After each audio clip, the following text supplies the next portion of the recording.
Vous pouvez tourner dans vos Bibles ce matin dans Marc 15. On va avoir une matinée un peu spéciale aujourd'hui parce que quand on regarde dans la semaine sainte, quand on regarde à Pâques qui approche dimanche prochain, on se rend compte que dimanche aujourd'hui, on fêterait normalement le dimanche des rameaux, qui est le moment où Jésus est entré dans Jérusalem sous l'acclamation de la foule qui disait « Hosanna, Hosanna, celui qui vient au nom du Seigneur, le fils de David qui est entré accueilli comme un roi dans la ville de Jérusalem. » 5 jours plus tard, il a été crucifié sur une croix. Et nous, on arrive au texte d'aujourd'hui où est-ce qu'on va parler surtout du vendredi saint, alors qu'on est le dimanche des rameaux. Et la semaine prochaine, on va être Pâques et on va célébrer ensemble, comme notre frère nous l'a dit, avec des baptêmes, des témoignages directement de résurrection dans la vie des gens. Mais ce matin, on est dans Marc au chapitre 15. Puis on va regarder un long texte ensemble. On va regarder la fin du chapitre 15 au complet à partir du verset 29. Donc, je vais vous faire la lecture complète de Marc 15 à partir du verset 29 jusqu'au verset 47. Ensuite de ça, je vais encore dire un mot de prière. Si vous n'avez pas de Bible et que vous voulez suivre avec nous dans une Bible papier, je vous demanderai de lever la main tout de suite là où vous êtes. On va vous prêter une Bible. Et si vous n'avez pas de Bible à la maison, ça va nous faire plaisir de vous laisser cette Bible-là. C'est un cadeau qu'on va vous faire. On veut que chaque personne ait la Bible, la parole de Dieu entre ses mains pour pouvoir la lire. Donc, si vous n'avez pas de Bible, levez votre main. Un frère va vous partager, va vous prêter une Bible tout de suite. Non? Parfait. Tout le monde a la Bible. Excellent. Marc 15 à partir du verset 29.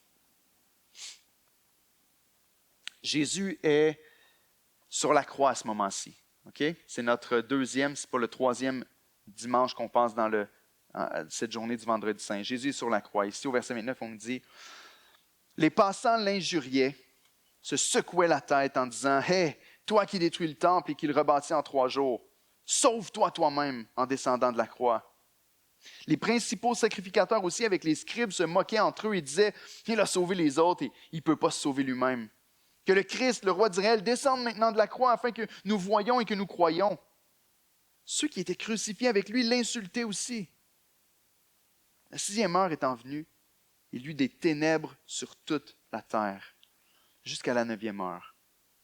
Et à la 9e heure, Jésus s'écria d'une voix forte, « Eloi, Eloi, lama sabachthani » ce qui signifie « Mon Dieu, pourquoi m'as-tu abandonné? » Quelques-uns de ceux qui étaient là l'ayant entendu dire « Voici, il appelle Élie. » Et l'un d'eux courut remplir une éponge de vinaigre et l'ayant fixé un roseau, il lui donna à boire en disant « Laissez, voyons voir si Élie viendra le descendre. » Mais Jésus, ayant poussé un grand cri, expira. Le voile du temple se déchira en 2 depuis le haut jusqu'en bas. Le centenier qui était en face de Jésus, voyant qu'il avait expiré de la sorte, dit « Assurément, cet homme était fils de Dieu. » Il y avait aussi des femmes qui regardaient de loin. Parmi elles était Marie de Magdala, Marie, mère de Jacques le mineur et de José, et Salomé, qui le suivaient et le servaient lorsqu'il était en Galilée, et plusieurs autres qui étaient montés avec lui à Jérusalem. Le soir étant venu, comme c'était la préparation, c'est-à-dire la veille du sabbat, arriva Joseph d'Arimathée, conseiller de distinction qui lui-même attendait aussi le royaume de Dieu. Il osa se rendre vers Pilate pour demander le corps de Jésus. Pilate s'étonna qu'il fût mort si tôt. Il fit venir le centenier et lui demanda s'il était mort depuis longtemps. S'en étant assuré par le centenier, il donna le corps à Joseph. Et Joseph, ayant acheté un linceul, descendit Jésus de la croix, l'enveloppa du linceul et le déposa dans un sépulcre taillé dans le roc, puis il roula une pierre à l'entrée du sépulcre. Marie de Magdala et Marie, mère de Jose, regardaient où on le mettait. C'est la parole de Dieu pour nous ce matin. Laissez-moi prier encore une fois. Seigneur, notre Dieu, tu es grand, tu es puissant, tu es vivant. Et mon Dieu, je te prie de ne pas nous permettre de se présenter dans ton Église ce matin en pensant que tu n'es pas ici et capable d'agir dans nos vies et dans nos cœurs. Je te prie de venir illuminer le cœur de plusieurs personnes, peut-être des personnes qui connaissent l'Évangile, qui sont chrétiens depuis longtemps, qui t'aiment, Seigneur, mais à la lumière, encore une fois, de ce que tu as accompli à la croix pour nous en ton Fils. Que nos cœurs soient remplis d'une nouvelle expression d'adoration, d'une fraîcheur dans notre amour et notre émerveillement pour toi, dans notre reconnaissance, dans notre désir de vivre pour ta gloire. Seigneur, je veux te prier pour les gens qui sont ici et qui ne sont pas encore nés de nouveau en Jésus-Christ. Qu'en ayant les yeux fixés sur la croix de Jésus ce matin, que tout à coup, ça fasse du sens. Que par ton esprit, ils soient illuminés dans leur cœur, dans leur pensée, qu'ils voient pour la première fois peut-être de leur vie briller la splendeur de l'Évangile de Dieu sur la face de Christ. Seigneur, fais l'œuvre que toi seul es capable d'accomplir au milieu de nous. On s'attend à toi, parce que tu es fidèle, Seigneur, parce que tu es vivant, parce que tu ne t'es pas retiré de ton monde, mais tu es ici au milieu de nous et tu agis dans nos vies encore. On te prie ces choses en Jésus-Christ. Amen. Comme j'ai dit, aujourd'hui, c'est le dimanche des rameaux selon les dates et selon la fête qu'on célèbre dans notre calendrier à nous. Ici, dans le texte, on est rendu au vendredi saint. On est au moment où Jésus est sur la croix. Comme j'ai dit tantôt, pour la 3e fois qu'on est dans ce texte-là, on a vu l'arrestation avec notre frère Rodrigue. On a vu Jésus qui a été crucifié il y a 2 semaines. Et ce matin, on voit qu'est-ce qui se passe alors que Jésus est mis sur la croix. Et malgré qu'on regarde un texte que plusieurs peuvent dire c'est un vieux texte, c'est un vieux livre, un livre qui a été écrit il y a tellement longtemps, comment est-ce que ça peut être encore pertinent pour moi aujourd'hui? Je crois sincèrement que le texte d'aujourd'hui est extrêmement pertinent pour nous parce que je crois que la mort de Jésus à la croix répond à un des besoins les plus fondamentaux dans le cœur humain. On va en voir quelques-uns ce matin, mais particulièrement ce désir-là. Vous savez, les psychologues, les scientifiques s'entendent pour dire qu'un des besoins fondamentaux de l'être humain, c'est le besoin d'appartenir. Un des plus grands fléaux qui peut arriver dans le cœur d'une personne, c'est d'être abandonné. On le voit dans les enfants qui sont abandonnés, que ça dure pendant des années plus tard en grandissant. Mais encore une fois, dans nos relations aujourd'hui, lorsqu'on perd un ami, lorsqu'on est rejeté par une personne, lorsqu'on est exclu d'un groupe, on a ce désir profond dans notre cœur d'appartenir. Et je crois sincèrement que ce désir-là vient d'une brisure qui a été faite avec le premier péché dans le Jardin d'Éden. Lorsque l'homme a été séparé de la seule relation qui compte vraiment dans son existence, celle avec Dieu. Et ce que Christ fait à la croix aujourd'hui est la réponse à ce brisement-là. Voici l'idée principale du texte qu'on a devant nous aujourd'hui. Dieu nous réconcilie avec lui-même par l'abandon et la mort de son Fils Jésus. Dieu nous réconcilie avec lui-même par l'abandon et la mort de son Fils bien-aimé, Jésus-Christ. Premièrement, quand on regarde au verset 29 à 32 et plongez vos regards dans votre Bible, ouvrez votre Bible devant vos yeux. Vous savez, une des choses que j'ai entendues encore il y a 2 semaines, je pense, et que j'aime entendre, que j'ai entendu plusieurs fois des gens qui viennent visiter l'Église ou qui réfléchissent à se joindre, c'est « J'étais tellement béni quand je suis arrivé à l'Église d'Oxa parce que j'ai vu que les gens avaient leur Bible. » Ça paraît innocent dans notre ère à venir à l'Église puis penser que les gens ont une Bible, mais ça m'a parlé. J'ai dit, wow, c'est une des fiertés, c'est une des choses qu'on aime à l'Église d'Oxa, être capable d'ouvrir la Bible, on prêche le texte. Donc, baissez votre tête dans votre Bible, regardez au verset 29 à 32, ici dans le texte, et regardez encore qu'est-ce qui se passe. C'est une continuité de ce qui s'est passé déjà avant. Jésus a déjà été maltraité, injurié, insulté, on s'est moqué de lui, et ici encore, on nous dit, les passants l'injurent. Les passants sont en train de l'injurier, ils secouent la tête. On a vu il y a 2 semaines que c'était une prophétie qui était exaucée des psaumes. Et ici, ils secouent la tête en le regardant, découragé, en disant « Toi qui détruis le temple, toi qui as dit qu'il détruit le temple en 3 jours, sauve-toi toi-même en descendant de la croix. » Et notez la répétition, et notez le thème principal des insultes. Il y a les passants qui l'insultent, il y a les hommes religieux tout de suite après, les principaux sacrificateurs aussi avec les scribes au verset 31, se moquaient entre eux et disaient « Il a sauvé les autres, et il ne peut se sauver lui-même. » Verset 32. Ils reprennent même le thème que Pilate avait utilisé pour se moquer des Juifs. Que le Christ, le roi d'Israël, descende maintenant de la croix, afin que nous voyions et que nous croyions. Ceux qui étaient crucifiés avec lui l'insultaient aussi. On se dit, mais c'est incroyable. Ils subissent le même sort que lui, ils sont sur la croix. Ils ont subi la même crucifixion, le même supplice que lui. Ils sont de chaque côté de lui, ils se moquent de lui aussi. Donc, il y a les passants qui sont là, les gens qui viennent en pèlerinage à Jérusalem pendant la fête de la Pâque, ou les gens qui habitent directement dans la ville, qui se promènent, qui passent par là, la foule peut-être même qui crie crucifie, qui sont là et qui se moquent de Jésus. Tu as les hommes religieux qui sont là et qui se moquent de lui, en disant d'une certaine manière, prouve-nous que tu es le Fils de Dieu. Prouve-nous que tu es vraiment le Christ, le roi d'Israël. Descends de la croix. Et c'est ce qu'il dit à plusieurs reprises. Et on se dit, mais qu'est-ce que les 2 hommes chaque côté de la croix pouvaient bien lui dire pour l'insulter? Je veux dire, haha, tu te fais crucifier? Vous aussi. Non, c'est pas ça. Dans Luc 23, verset 39, on nous dit ce que les hommes crucifiés chaque côté de lui font. C'est écrit, l'un des malfaiteurs crucifié l'injuriait en disant, « N'es-tu pas le Christ?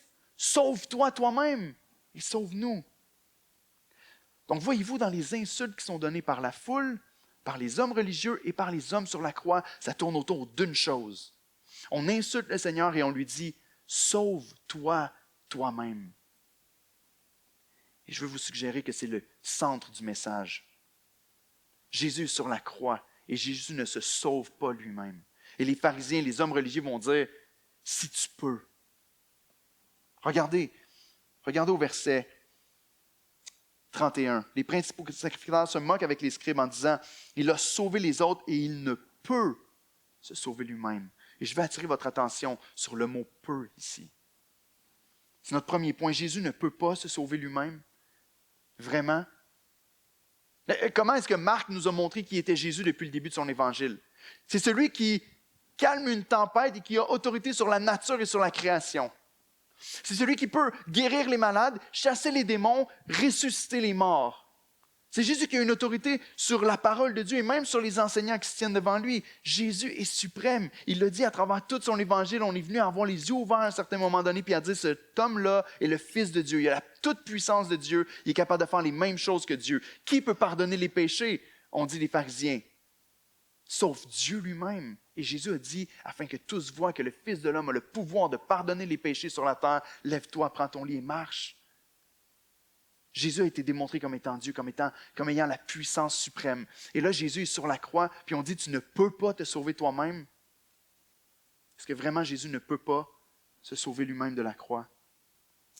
Ici, ce qui est ironique encore une fois en Marc, c'est que les moqueries qu'on fait encore à l'égard de Jésus, les insultes qu'on lui fait, c'est encore exactement la vérité. C'est ce qui est ironique.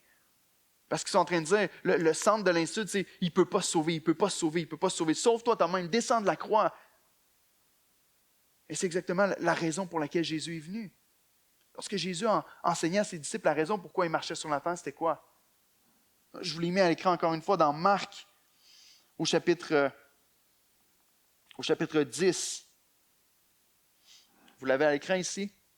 10,45, il est dit, « Car le Fils de l'homme est venu non pour être servi, mais pour servir et donner sa vie comme la rançon de plusieurs. » Le Fils de l'homme est venu pour ça.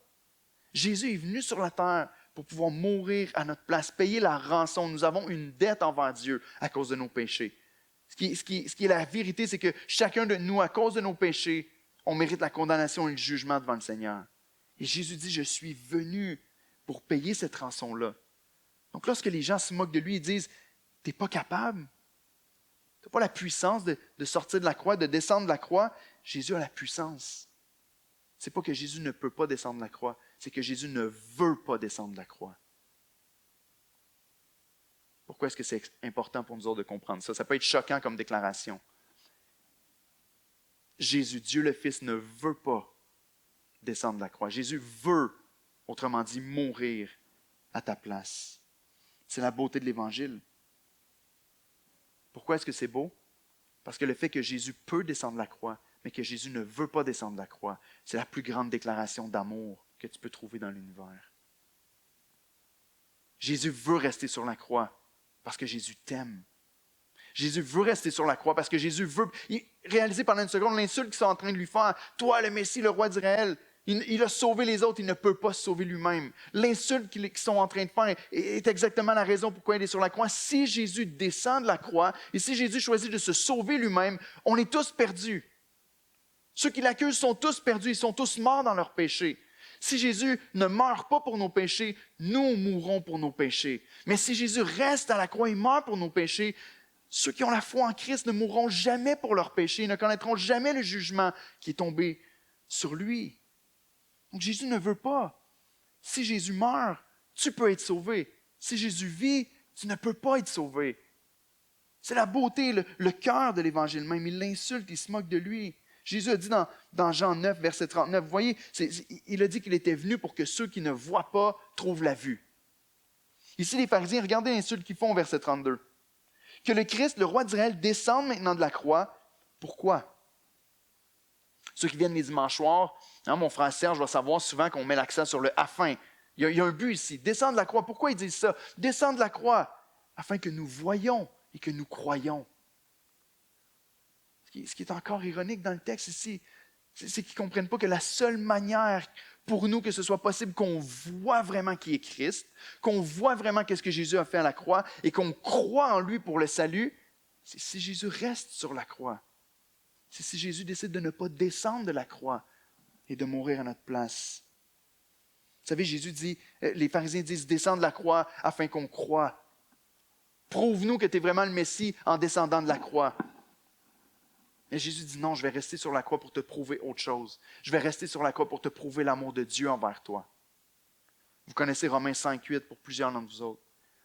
Où est-ce que la vérité à propos de ce que Christ a accompli est dit d'une manière extraordinaire. Et encore une fois, eux disent, descends pour nous prouver que tu es le Messie. Jésus dit non, je vais vous prouver que Dieu vous aime. Dans Romains 5,8, il est dit, Dieu prouve son amour envers nous.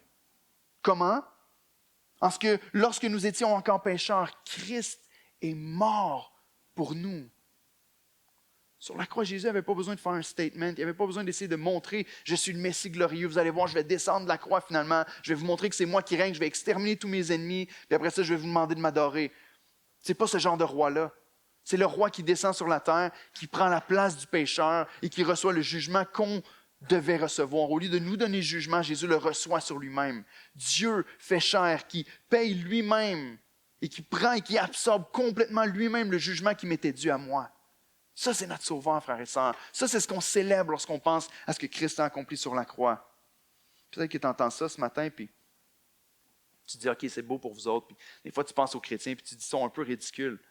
Est-ce que vous croyez que c'est possible d'être sincèrement dans l'erreur? Est-ce que ça vous est déjà arrivé d'être sincèrement dans l'erreur? Ça, j'ai un de mes amis qui n'est pas ici ce matin, mais je ne vais pas le nommer, OK? Mais j'ai déjà eu une conversation, je voulais y faire un petit clin d'œil ce matin, mais j'ai déjà eu une conversation avec un frère pendant qu'on mangeait un bon repas ensemble, puis à un moment donné, on est tombé sur le sujet du basketball. Vous savez que j'aime la NBA, et on a commencé à parler de Michael Jordan, puis là, j'ai dit, ah oui, c'est vraiment spécial, le talent qu'il avait, et tout ça, il a gagné 3 championnats, après il est parti à la retraite, après il est revenu gagner 3 championnats, après il est parti à la retraite, puis après il est revenu dans la NBA, puis il a joué pour les Wizards. Puis c'était pourri, puis il est reparti. mais là, mon frère m'a regardé, puis il est parti. Il dit, ah, Eric, attends, il n'a pas pris sa retraite 2 fois, il est parti. Il a gagné, puis il est parti 1 fois. Puis je dis, non, il est venu, pris sa retraite, il est revenu 3 fois. Puis là, il riait, il se moquait un petit peu, puis tout ça. Puis là, on est parti ce soir-là, puis on est retourné à la maison. Puis finalement, il s'est rendu compte le soir, en regardant sur Internet, qu'il n'avait pas raison. Jordan est vraiment parti à la retraite à plusieurs reprises de cette manière-là. Mais combien de fois est-ce que nous, on fait ça dans notre vie tellement souvent? On prend une décision, on se dit non, c'est sûr, l'Évangile, c'est pas vrai, c'est n'importe quoi votre histoire. Puis on est convaincu qu'on a raison, puis on peut même se moquer en disant c'est n'importe quoi, je sais que j'ai raison. Mais ce qui reste au bout du compte, si tu restes dans cette idée-là par rapport à Christ, c'est la honte. C'était une petite honte quand on a parlé de Jordan, mais en ce qui concerne Christ, c'est sérieux. Tu ne veux pas te tromper sur cette question-là. Tu ne veux pas te dire, ah ben oui, la réalité, c'est que Christ est vraiment venu sur la terre. Ce qu'on est en train de lire ce matin, c'est un récit historique. C'est des faits. Dans la prochaine série qu'on va avoir, on va vous montrer la comparaison entre les textes bibliques et les textes des autres écrits historiques. On va vous montrer à travers la série sur l'apologétique combien la parole de Dieu est fiable et vraie. Ce matin, c'est un texte historique. Je te demanderais, prends pas ta décision basée sur ton feeling ou parce que tu penses tellement que tu as raison. Quand vous parlez avec vos amis, puis que les gens ils disent « Non, mais j'ai des questions sur l'Évangile », ils vous posent des questions sur la foi, puis vous n'avez pas les réponses, dites-leur pas « Arrête de réfléchir et crois seulement ». Dites-leur « Non, creuse plus, puis va faire tes recherches, puis creuse, parce que tu vas voir que la parole de Dieu est vraie. Ce que Christ a fait sur la croix est véritable. Jésus ici est venu et il est resté sur la croix pour que nous, on puisse être sauvés et qu'on n'a jamais à subir ce châtiment-là. Jésus s'est offert lui-même à la croix à notre place. Mais cette œuvre-là de crucifixion n'était pas une œuvre de Dieu le Fils seulement, mais de Dieu le Père aussi. La deuxième section du texte est beaucoup plus sombre, mais nous amène à comprendre encore plus en profondeur qu'est-ce qui s'est vraiment passé à la croix. Qu'est-ce que Jésus a vraiment accompli pour nous autres. Dans la deuxième section, dans les versets 33 à 37, on voit ce que le Père a fait dans notre salut à Jésus à la croix. Deuxièmement, le Père abandonne Jésus à la croix. La 6e heure étant venue, le texte nous dit ici, il y eut des ténèbres sur toute la terre, jusqu'à la 9e heure. Et à la 9e heure, Jésus s'écria d'une voix forte, « Éloi, Éloi, lama sabachthani », ce qui signifie « Mon Dieu, pourquoi m'as-tu abandonné ?»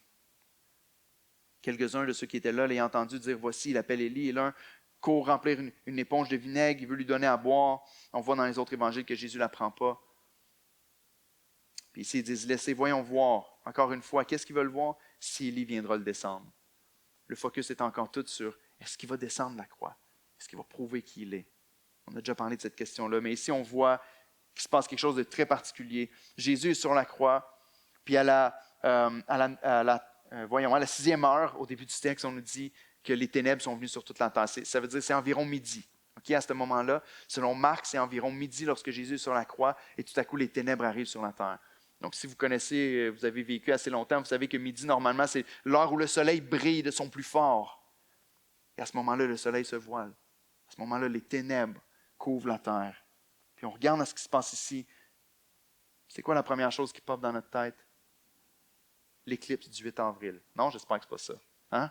La noirceur va arriver sur la terre, les grands signes dans le ciel. Je ne parlerai pas de ça ce matin, mais ici, la noirceur arrive sur la terre. Tout le monde est là et est en train de regarder. C'est le moment dans le récit, dans les évangiles, où est-ce qu'il y a le plus grand silence. Il n'y a pas de parole qui est dite pendant ce temps-là. La noirceur arrive sur la terre. Noirceur qui tombe sur la région. Ici, on nous dit sur toute la terre, mais probablement ici qu'on fait référence surtout à une région. On l'a vu en Marc 13, que parfois on utilise des expressions comme ça, mais qu'on parle de la région complète où il y a le temple et la ville de Jérusalem, le mont des Oliviers et tout ça. Et le noir tombe pendant 3 heures. Donc, de midi à 3 heures, c'est un noir total. Jésus ne dit aucune parole. Les gens qui sont autour semblent ne pas parler. Il y a un grand silence. Et on peut seulement s'imaginer ce qui se passe dans la tête des gens. Je ne sais pas si ça vous est déjà arrivé de voir la noirceur totale à midi. Moi, je n'ai pas le souvenir que ça m'est arrivé dans toute ma vie. En presque 40 ans de vie, je n'ai jamais vu ça. La noirceur tombe. Imaginez ce qui se passe dans le cœur, dans les pensées, dans la tête. Vous dites, qu'est-ce qui se passe? La peur peut-être, l'inquiétude. Qu'est-ce qui se passe dans la tête des gens qui voient ça? On voit ce qui se passe dans la tête du centenier à la fin. Mais qu'est-ce qui se passe dans leur tête ici? On ne parle pas justement d'une petite éclipse solaire qui dure 3-4 minutes. 3 heures de noirceur.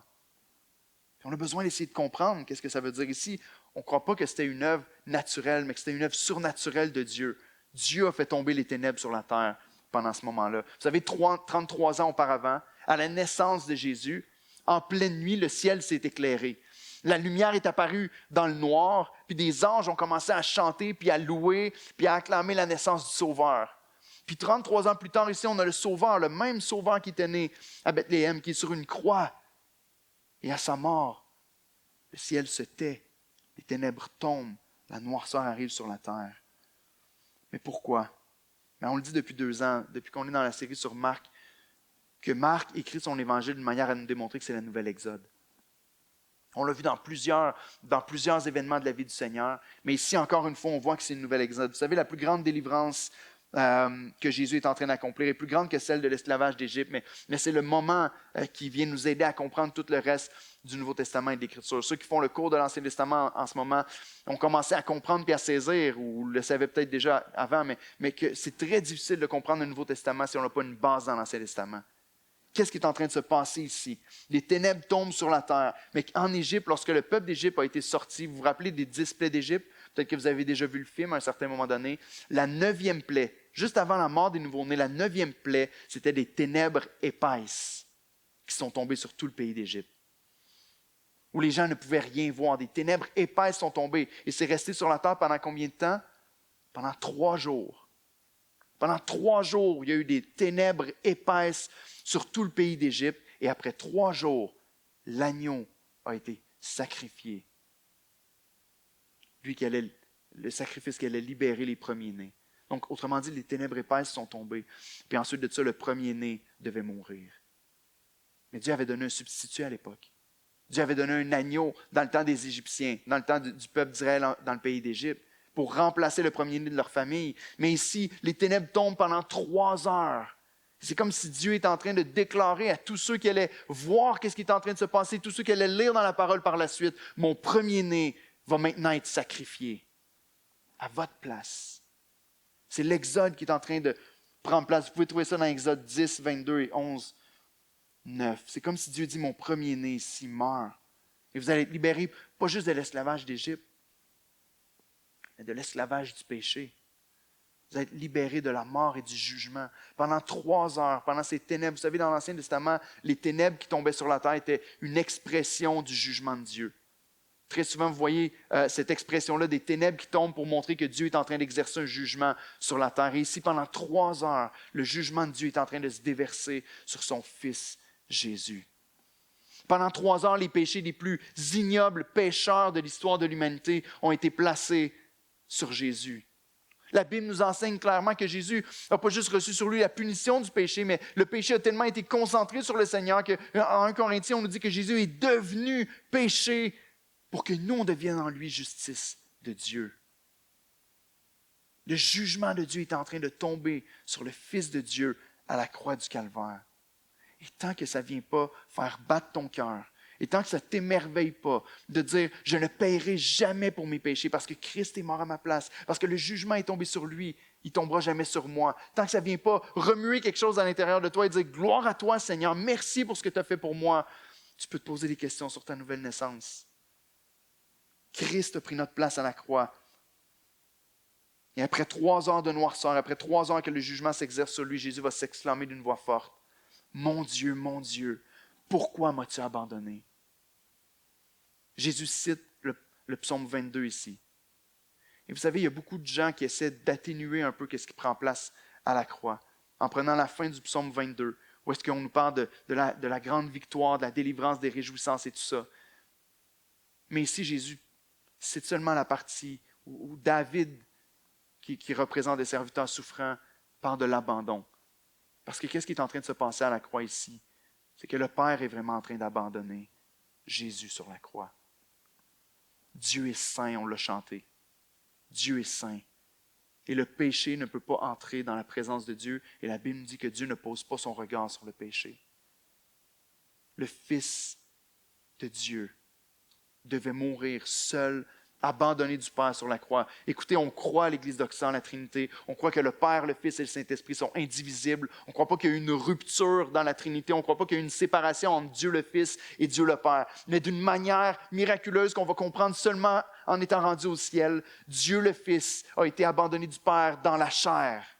Et c'est Jésus, homme, qui a été abandonné parce qu'il est devenu complètement péché pour nous. Le Père a détourné son regard et Jésus a ressenti cette douleur, une douleur qu'il n'avait jamais ressentie, une douleur que personne n'a jamais souffert auparavant, parce que seulement lui a été parfaitement juste pendant toute sa vie sur la terre. Seulement le Fils de Dieu a marché d'une manière parfaite. Il a été en communion avec Dieu à tout instant. Jésus a dit, j'ai fait seulement la volonté de mon Père pendant qu'il était sur la terre. Il a toujours plu au Père. Il a toujours eu cette relation d'amour et de faveur avec son Dieu. Et tout à coup, sur la croix, le Père a détourné son regard et l'a abandonné. La douleur était plus grande que tous les clous percés dans ses mains ou dans ses pieds. La douleur était plus grande que toutes les moqueries que les hommes pouvaient faire auprès de lui. Le Fils de Dieu, abandonné du Père, sur la croix. Pourquoi est-ce que Jésus a fait ça? Mais Jésus a fait ça pour que toi et moi, on ne soit jamais abandonnés. Lorsqu'on dit que la croix répond à un besoin fondamental du cœur de l'homme, vous savez, ce besoin-là d'appartenance qu'on ressent depuis qu'on est tout petit, ce besoin-là d'appartenance avec lequel on lutte tellement fort quand on arrive à l'adolescence parce qu'on veut tellement être dans la gang de ceux qui sont cool, parce qu'on veut être tellement accepté puis aimé des autres qui sont autour de nous autres. Le désir peut-être même à la vie adulte qu'on a de la misère à s'approcher du Seigneur puis à vivre pleinement pour Dieu parce qu'on a peur du rejet qui va nous arriver avec les autres. Peut-être l'abandon que tu as reçu dans ta famille ou avec les gens qui sont autour de toi, des amitiés qui ont été brisées, ce rejet-là, peut-être même par une épouse ou par un époux, que tu te sens complètement abandonné par cette personne-là, Christ vient répondre à ce besoin-là et directement ici à la croix. Parce que j'aimerais te dire que si tu as ces brisures-là dans ton cœur, de dire mon père, ma mère, mes frères et sœurs, mes amis, même l'Église m'a abandonné. Peut-être même que tu viens à l'Église en disant je vais trouver une communauté puis je vais avoir un sentiment d'appartenance. Laisse-moi te dire que le seul sentiment d'appartenance que tu as besoin dans ta vie, c'est celui d'appartenir à Dieu. Et Jésus-Christ est venu réparer ça à la croix. Lorsque Christ est mort sur la croix et que son Père l'a abandonné à la croix, il l'a fait pour que nous, on ne soit jamais abandonnés de notre Père céleste pour toute l'éternité. qu'on soit accueilli comme un fils et comme une fille, qu'on soit aimé et qu'on passe d'ennemi à fils et fille, qu'on soit réconcilié avec lui. C'est ce que la Bible enseigne. Dans Romains 15, 7, ou plutôt dans Colossiens 1, 10 à 22, on nous dit ici, Dieu a voulu par Jésus réconcilier tout avec lui-même, tant ce qui est sur la terre que ce qui est dans les cieux, en faisant la paix par lui. Comment? Par le sang de la croix.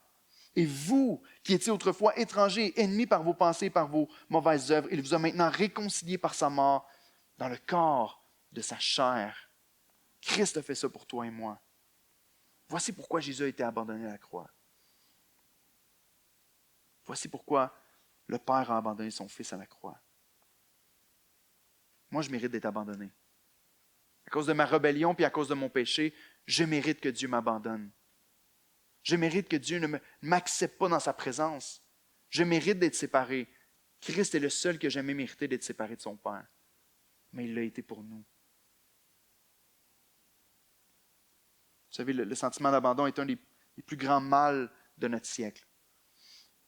Il y a une sœur avec qui je parlais quand on était allé à la conférence en octobre passé de l'église de Toronto-Ouest, qui est une église qui nous soutient, qu'on est partenaire avec eux, qui nous aime et tout ça. Et il y a une sœur qui a un ministère là-bas à l'église.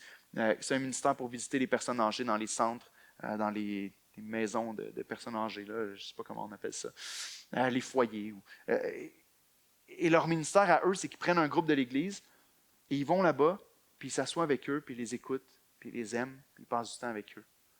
Quand vient le temps des fêtes, quand vient Pâques ou des moments comme ça, ils leur écrivent une petite lettre, ils leur envoient ça par la poste. Et le nombre de personnes, la sœur me partageait ça avec son cœur rempli de compassion, avec les larmes qui coulaient de ses yeux. Fait que moi, j'ai commencé à pleurer avec elle aussi. Puis elle me disait, le nombre de personnes de ces centres-là qui nous écrivent des lettres ou qui nous le disent quand on va les visiter, qui nous disent, vous savez quoi, cette année, vous êtes la seule personne qui m'a visité ici au centre. Vous êtes la seule personne qui m'envoie une carte et j'ai l'impression qu'à part vous qui venez me visiter, que je n'existe pas et que je suis seul. Je ne sais pas si le Seigneur nous appelle à faire la même chose, mais ça nous montre juste une réalité de notre monde aujourd'hui. Est-ce que ce n'est pas une des plus grandes peurs? Avec plusieurs personnes, je parle et je dis, mais c'est quoi une vie réussie pour toi? Puis on va me dire, je ne veux pas finir à la fin de mes jours à mourir tout seul dans mon lit d'hôpital avec personne pour me tenir la main. On a des enfants, puis on se dit, je veux pas finir ma vie, puis que mes enfants m'oublient finalement, puis qu'ils ne me visitent pas, qu'ils ne viennent pas me voir. L'abandon, le fait de ne pas appartenir, est un des plus grands fléaux, puis une des plus grandes tristesses. Mais Jésus répond à ça. Parce que Jésus meurt sur la croix pour que tu ne sois jamais abandonné. La parole de Dieu est claire là-dessus, sur ce que Christ a accompli. Regardez avec moi dans Romains 8, et je vais vous le lire, ok? Vous n'avez pas besoin de tourner, vous le regarderez plus tard. Mais Romains 8, versets 32 et versets 38 à 39 nous dit, et il nous parle de Dieu ici, lui qui n'a pas épargné son propre Fils, mais qui l'a livré pour nous tous. Comment ne nous donnera-t-il pas aussi toutes choses avec lui? Et il continue dans son argumentation, verset 38, en disant, car j'ai l'assurance que ni la mort, ni la vie, ni les anges, ni les dominations, ni les choses présentes, ni les choses à venir, comme c'était passé, il continue, ni les puissances, ni la hauteur, ni la profondeur, ni aucune autre créature ne pourra nous séparer. De quoi? De l'amour de Dieu manifesté en Jésus-Christ, notre Seigneur. Comment est-ce que Dieu prouve son amour? Parce que lorsqu'on était encore pécheurs, Jésus-Christ a été abandonné du Père sur la croix pour que nous, on ne le soit jamais. Certains vont prendre ce sacrifice extraordinaire et vont le tordre pour dire ça, c'est populaire, vous l'avez sûrement déjà entendu aujourd'hui, mais qui vont dire que c'est du divine child abuse. C'est de l'abus d'enfant. Le Père céleste a abusé son Fils sur la croix. C'est mal ce qu'il a fait. Le Père a tué son Fils, c'est horrible. Premièrement, vous devez savoir que le Fils est aussi Dieu, le Fils. Il est venu de son plein gré sur la terre pour venir prendre notre place et mourir à notre place. Deuxièmement, Jésus n'est pas un enfant, il a 33 ans. Il sait très bien ce qu'il est en train de faire sur la croix. Ce n'est pas du divine child abuse. C'est le Dieu Tout-Puissant qui vient prendre notre jugement sur la terre pour que nous, on puisse recevoir la gloire dans les cieux. Ça doit faire dire un Alléluia dans notre cœur en quelque part. Dieu nous assure de son amour. Et la plus grande assurance qu'on a, c'est justement que son Fils a été abandonné sur la croix. Dieu a prouvé son amour. Vous savez, ce verset que tout le monde connaît par cœur de Jean 3,16, que Dieu a tellement aimé le monde, qu'il a fait quoi? Qu'il a donné son Fils unique, afin que tous ceux qui croient en lui ne périssent pas, mais qu'il ait la vie éternelle. Et ce matin, ma prière est que par l'Esprit de Dieu, tu puisses vivre ce que les pharisiens se moquent et demandent qui se passe. Que par l'Esprit de Dieu, tu vois en regardant la croix que Jésus est vraiment qui il dit être, que Jésus est le Christ, le Fils du Dieu vivant, et que tu crois et que tu sois sauvé en croyant en lui. Le dernier passage ici dans les versets 38 à 41, on voit le dévoilement du Fils de Dieu pour que toi, tu puisses traverser le voile. Dans les versets 38 à 41, on nous dit, après ça, les gens veulent lui apporter une éponge, veulent lui donner à boire pour qu'il puisse se désaltérer parce qu'ils veulent voir si Élie va venir le sauver. Mais laissez-moi vous dire que si le Père abandonne son Fils, Élie ne viendra certainement pas le sauver. Au verset 38, on dit, mais Jésus, ayant poussé un grand cri, expira. Jésus rend l'âme. Jésus meurt. Et voyez ce qui se passe. Le voile du temple se déchire en deux, depuis le haut jusqu'en bas. Le centenier qui est en face de Jésus, voyant qu'il avait expiré de la sorte, dit, « Assurément, cet homme était quoi? Fils de Dieu. » Ici, frères et sœurs, pour la première fois dans tout l'évangile de Marc, un être humain reconnaît que Jésus est le Fils de Dieu. Pour la première fois, on a Pierre qui a dit qu'il était le Messie. Mais on a les démons qui ont reconnu, Fils du Dieu vivant, ne viens pas nous tourmenter avant notre temps. Mais ici, un homme, et encore une fois, c'est un personnage qu'on ne penserait jamais. C'est un centenier qui vient ici. C'est un centenier qui est un soldat romain qui voit de la manière dont Jésus rend l'âme et qui dit certainement celui-ci est un Fils de Dieu. Et peut-être que cet homme-là n'avait pas encore cru. Peut-être qu'il s'est converti par la suite. Peut-être qu'il y avait la pensée grecque que c'était un Fils de Dieu grec, que quand il est mort, il y a quelque chose d'extraordinaire qui s'est passé avec le voile du temple qui se déchire. Mais ce qui est clair et ce qui est ironique quand Marc écrit, c'est qu'ici, on voit de la bouche de cet homme-là l'identité de qui est Jésus. Il est le Fils de Dieu. C'est fini. Jésus a rendu l'homme. Sa vie terrestre est finie. Son ministère sur la terre est terminé.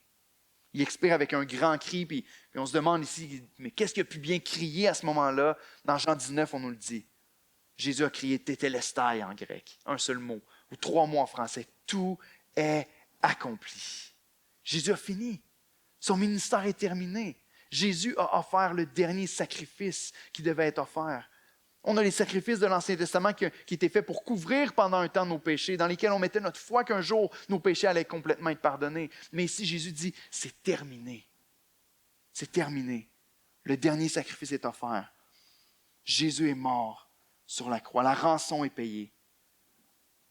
Le péché a été imputé complètement sur Jésus. Le jugement a été absorbé. Le dernier sacrifice est offert. Jésus, le grand prêtre, a accompli sa dernière offrande. Il rend l'âme. Et c'est fini. Et au même moment, à Jérusalem, le voile du temple ou le rideau du temple, le rideau du lieu très saint, le rideau qui est juste avant l'arche de l'Alliance, juste avant l'endroit où on sacrifie l'agneau une fois par année, le lieu où la présence de Dieu était reconnue pour demeurer, pour se manifester à son peuple. Le rideau devant le lieu très saint se rompt de haut en bas. Comme si Dieu au ciel avait pris le rideau et l'avait déchiré en deux. Regardez le texte ici, il nous dit que le rideau a été déchiré en deux morceaux. Il a été déchiré en deux au verset 38, depuis le haut jusqu'en bas.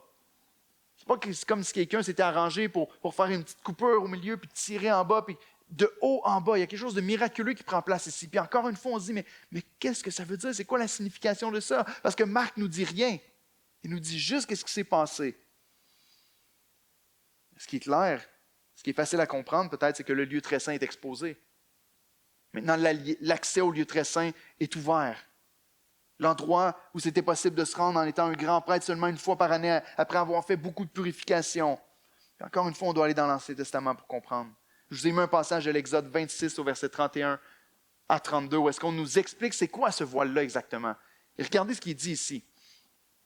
Il nous dit, tu feras un voile bleu, pourpre et cramoisi de fin lin retors. Il sera artistement travaillé et l'on y représentera des chérubins. Tu le mettras sur 4 colonnes d'acacia couvertes d'or, des colonnes auront des crochets d'or, poseront sur 4 bases d'argent. Tu mettras le voile au-dessous des agrafes et c'est là, en dedans du voile, que tu feras entrer l'arche du témoignage, l'arche de l'alliance. Le voile vous servira de séparation entre le lieu saint et le lieu très saint. Tu mettrais le propitiatoire sur l'arche, le couvercle sur lequel on faisait les sacrifices, sur l'arche du témoignage, dans le lieu très saint. Ici, on doit comprendre le rideau qui était là, juste devant le lieu très saint, le lieu où on offrait le grand sacrifice annuel, le lieu où l'arche avec la promesse, où il y avait la manne à l'intérieur, où il y avait le bâton du jugement avec lequel les plaies ont été accomplies en Égypte, cette arche-là était dans le lieu très saint. Autrement dit, Dieu a donné un message à son peuple depuis des milliers d'années pour dire « Ma présence est sainte, je suis saint, et tu ne peux pas entrer dans ma présence dans ton péché. Il faut que le sang coule. » Mais lorsque Jésus offre ce dernier sacrifice, le voile se rompt. Premièrement, pour dire, c'est terminé les sacrifices. On n'a plus besoin aujourd'hui d'offrir les sacrifices pour que nos péchés soient pardonnés. Jésus a offert le sacrifice final. C'est terminé, tu n'as plus besoin de ce rituel-là. Le voile est déchiré. Mais deuxièmement, notez ici, qu'est-ce qui est représenté sur le voile. Moi-même, en faisant l'étude du texte, je n'avais pas réalisé à quel point c'était symbolique. Mais le voile avait 2 chérubins qui étaient sur le voile. Lorsque le voile était fait, il y avait un grand voile comme ça, il y avait 2 chérubins qui étaient face à face. Les chérubins, c'est les anges qui adorent le Seigneur éternellement. C'est les anges qui servent même de protecteurs. Vous savez le premier chérubin qu'on voit dans la parole de Dieu? Dans le jardin d'Éden. Après le premier péché, l'homme et la femme sont chassés hors du jardin. Et Dieu va mettre un chérubin avec une épée flamboyante pour empêcher que l'homme et la femme reviennent dans le jardin d'Éden et mangent du fruit de la vie et vivent dans une situation de péché éternellement. Un chérubin qui garde l'accès au paradis de Dieu. Ici, on a un voile avec 2 chérubins que Dieu déchire, comme si Dieu venait désarmer les chérubins pour dire « Maintenant, l'accès est ouvert. Maintenant, vous pouvez venir librement dans la présence de Dieu. Maintenant, vous avez accès au Dieu Tout-Puissant de toute éternité. Vous étiez brimés, vous étiez séparés de lui à cause de vos péchés. Romains 3, 23 nous le dit. On est séparés de Dieu. On est privés de sa gloire. Puis ici, Jésus déchire. Regardez dans Hébreux 10, 14 à 22. C'est encore expliqué qu'est-ce qui se passe dans le texte ici. Dans Hébreux 10, 14 à 22. Vous l'avez à l'écran ici. Car par une seule offrande, on parle de ce que Jésus a fait, il a amené à la perfection pour toujours ceux qui sont sanctifiés. C'est ce que le Saint-Esprit nous atteste aussi. Car après avoir dit, voici l'alliance que je ferai avec eux, après ces jours-là, dit le Seigneur, je mettrai mes lois dans leur cœur, je les écrirai dans leur esprit. Ça, c'est ce qui se passe à la nouvelle naissance. Quand quelqu'un me dit, « Ah, t'es chrétien, t'es obligé d'obéir. » Non, le Seigneur a mis sa loi dans mon cœur et j'ai envie d'obéir au Seigneur. Parenthèse. Je mettrai mes lois dans leur cœur et je les écrirai dans leur esprit. Il ajoute, je ne me souviendrai plus de leurs péchés ni de leur iniquité. Or, là où il y a le pardon des péchés, il n'y a plus d'offrande pour le péché. Tétélestai. Ainsi donc, frères, puisque nous avons, au moyen du sang de Jésus, une libre entrée dans le sanctuaire par la route nouvelle et vivante qu'il a inaugurée pour nous, au travers du voile, c'est-à-dire de sa chair. Puisque nous avons un souverain sacrificateur établi sur la maison de Dieu, quel est l'impératif qui vient par la suite? Approchons-nous avec un cœur sincère dans la plénitude de la foi, les cœurs purifiés d'une mauvaise conscience et le corps lavé d'une eau pure. Le message ici qui est en train d'être annoncé, c'est que non seulement le voile a été déchiré, les chérubins sont désarmés, l'accès à Dieu est maintenant ouvert et libre, mais Christ a été déchiré à la croix, son corps a été rompu. On va prendre le repas du Seigneur dans quelques minutes. Et on va se rappeler que le corps de Christ a été rompu pour nous à la croix, pour nous donner un libre accès auprès du Père. Frère et sœur, si ça ne réjouit pas nos cœurs, je ne sais pas ce qu'il va le faire. Moi, je n'ai rien d'autre à prêcher que ça à l'Église d'Oxa. C'est ce que je vais prêcher jusqu'à ma mort. Christ est mort à la croix pour nous donner un libre accès, pour nous réconcilier avec Dieu. C'est le but pour lequel il est venu, pour nous réconcilier avec le Père. Ici, on nous dit qu'il y a des femmes qui sont là, qui sont témoins, qui voient tout ce qui s'est passé. On dit qu'il y avait des femmes qui regardaient de loin. Parmi elles étaient Marie de Magdala, Marie, mère de Jacques le mineur, Jose de Salomé. Elle suivait lorsqu'il était en Galilée. Plusieurs autres étaient montés avec lui et c'est assez encourageant, je trouve. Et assez beau de voir l'unité de l'Église, mais de voir de quelle manière le Seigneur s'est servi des femmes pour transmettre ce message-là à nous aujourd'hui. Les femmes étaient là. Les hommes ont fui. Honnêtement, les disciples sont partis. Les femmes ont continué de suivre jusqu'à la croix pour voir ce qui était pour arriver avec le Seigneur. Gloire à Dieu pour des sœurs fidèles. Gloire à Dieu pour des sœurs fidèles qui ont même passé par-dessus la peur, qui sont rendues jusqu'à la croix, puis qui ont pu témoigner à Marc par la suite, qui a pu mettre ça par écrit dans notre parole. Ils ont vu ce qui s'est passé, ils ont vu de quelle manière Jésus a rendu l'homme. Ils ont vu la parole sortir de la bouche du centenier. Celui-là était certainement un fils de Dieu. Puis regardez à la fin, le texte se termine aussi avec des femmes qui sont témoins de quelque chose.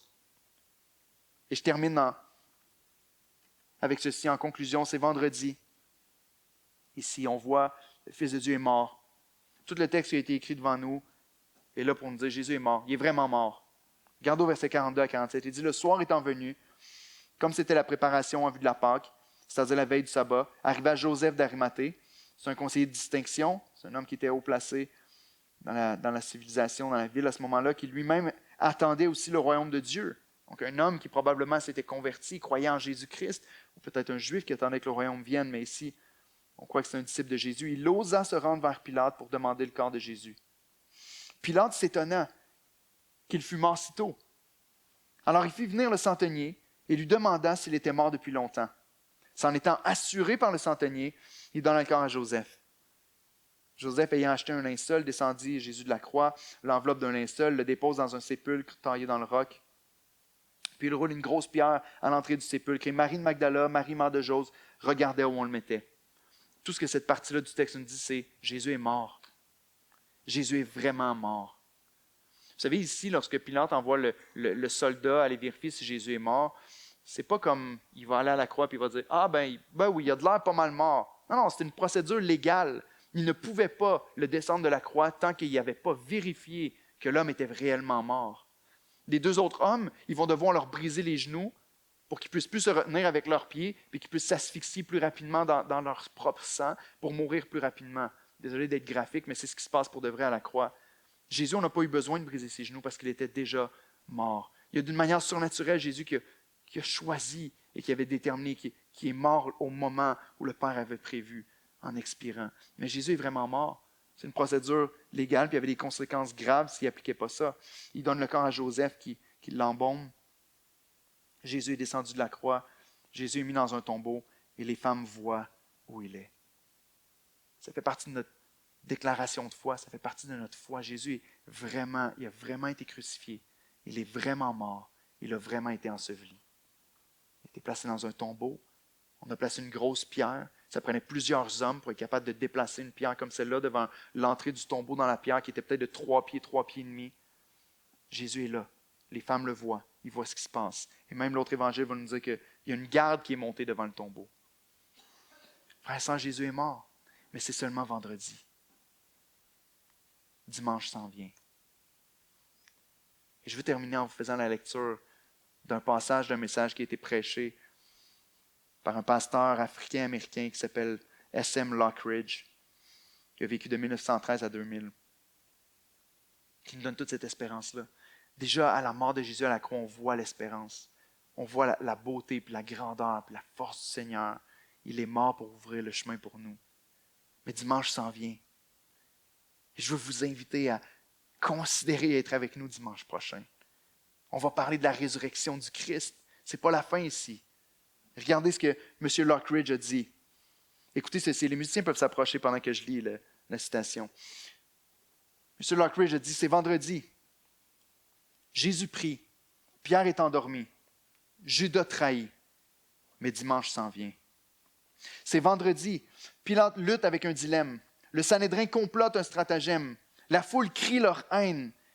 Ils ne savent même pas que dimanche s'en vient. C'est vendredi. Les disciples s'enfuient comme des brebis sans berger. Marie pleure. Pierre renie. Ils ne savent pas que dimanche s'en vient. C'est vendredi. Les Romains battent Jésus. Ils l'enveloppent de pourpre. Ils le couronnent d'épines. Mais ils ne savent pas que dimanche s'en vient. C'est vendredi. Ils voient Jésus qui marche vers le calvaire. Son sang coule. Son corps tombe. Son esprit est lourd. Mais voyez-vous, c'est seulement vendredi. Dimanche s'en vient. C'est vendredi. Le monde gagne. Les gens pêchent. Et le mal sourit malicieusement. C'est vendredi, les soldats clouent les mains de mon sauveur à la croix. Ils clouent les pieds de mon sauveur à la croix. Et ensuite, ils le dressent entre deux criminels. C'est vendredi. Mais laissez-moi vous dire quelque chose, dimanche s'en vient. C'est vendredi, les disciples se questionnent. Qu'est-il arrivé à leur roi? Les pharisiens célèbrent le succès de leur plan. Ils ne savent pas que c'est juste vendredi. Dimanche s'en vient. C'est vendredi, il est pendu à la croix. Il ressent l'abandon de son Père. Il est seul et mourant. Est-ce que personne ne peut le sauver? Oh, mais c'est juste vendredi. Dimanche s'en vient. C'est vendredi, la terre tremble, le ciel s'obscurcit, mon roi rend l'âme. C'est vendredi, l'espoir est perdu, la mort a gagné, le péché est vaincu et Satan rit sans retenue. C'est vendredi, Jésus est enterré, un soldat tient la garde, un rocher est roulé devant l'entrée. Mais c'est vendredi, c'est seulement vendredi. Et frères et sœurs, dimanche s'en vient. Et à l'église d'Oxa dimanche prochain, on va célébrer de tous nos cœurs et en bon québécois de toutes nos tripes la résurrection du Seigneur Jésus-Christ. Parce que notre Seigneur est vivant et ça ne se finit pas avec un homme mort à la croix. Ça se finit avec un sauveur ressuscité. Prions ensemble. Seigneur, notre Dieu, on te remercie. Encore une fois ce matin, de tout cœur. De tout cœur, Seigneur, pour ce que tu as fait pour nous à la croix. Mon Dieu, c'est incroyable de penser que Dieu a payé à ma place. C'est incroyable de penser que toi qui as vécu une vie parfaite, qui as toujours été uni avec ton Père, tu as été abandonné et tu as subi le jugement. Quelle solitude tu devais ressentir dans cette noirceur-là pendant 3 heures. Quelle douleur tu devais ressentir alors que tout le péché de tous les croyants, de tous ceux qui ont péché depuis le premier péché d'Adam jusqu'au dernier péché à la fin du monde, tous les péchés qui ont été déposés sur toi, Jésus, à la croix. Et le salaire de tous ces péchés-là qui ont été pleinement, 100% punis, que tu as absorbé le jugement complet, que je n'aurai pas à souffrir un petit peu dans la vie éternelle ou à payer un petit peu. Le purgatoire est une folie de l'invention de l'homme. Il n'y a personne qui va souffrir parce que tu as tout pris sur toi. Seigneur, il n'y a personne qui va souffrir de tous ceux qui croient en toi. Et ce matin, je te prie, mon Dieu, que tu viennes convaincre le cœur de plusieurs. Que ce n'est pas juste une histoire qu'on se raconte. C'est des faits historiques. Christ est mort. Christ est mort pour nous. Pilate a confirmé sa mort. Le soldat a confirmé sa mort. Les femmes ont vu son corps être déposé au tombeau. Mais le tombeau n'est pas resté vide. Et je te prie ce matin, mon Dieu, que tu puisses sauver des gens au milieu de nous. Que certains comprennent que l'accès est libre auprès de toi maintenant. On n'a pas besoin de faire des mains et des pieds, de faire toutes sortes d'œuvres pour être accepté avec notre Seigneur. Mais tu as tout fait ce qui avait besoin d'être fait. Tu as pu t'exprimer, c'est accompli. Parce que vraiment, c'est tout fait. J'ai besoin de rien ajouter à mon salut. Je te prie ce matin, révèle-toi comme le grand sauveur de nos âmes.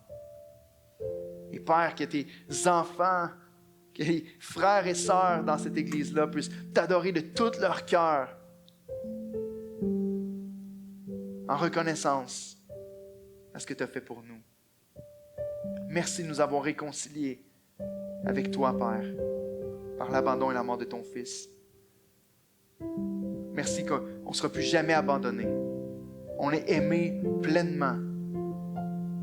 Un jour, on sera accueilli dans ta présence, avec tes bras grands ouverts, avec ton sourire, avec ton amour, avec plus jamais aucun reproche. Pour ne plus jamais être abandonné. Merci, Seigneur. Sois glorifié ce matin, on te prie dans le nom de ton Fils Jésus. Amen.